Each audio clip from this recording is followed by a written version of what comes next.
আজকে আমার বর আমার জন্য মাটন রান্না করছে। বলল যে ও নিজেই করে আমাকে খাওয়াবে। আমি তো পুরো সারপ্রাইজ, কারণ অনেক বছর পরে আমি ওর হাতে মাটন খাবো।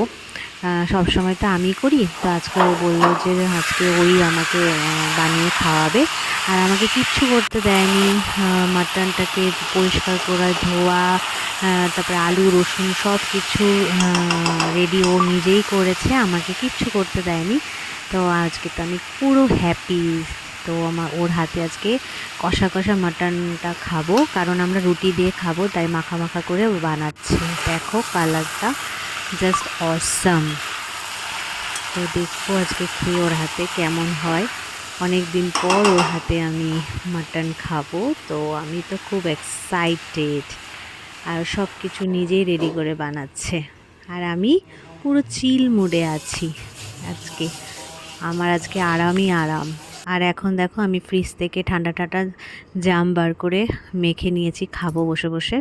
তো এই দেখো মাটন রান্না রেডি, তার সাথে আলু ভাজি আর রুটিটা ও দোকান থেকে কিনে নিয়ে এসেছে। তো আজকে এটা আমাদের রাতের ডিনার। আজকে বাড়িতে কেউ নেই, দুজনে মিলে আজকে আমরা জমিয়ে ডিনার করছি।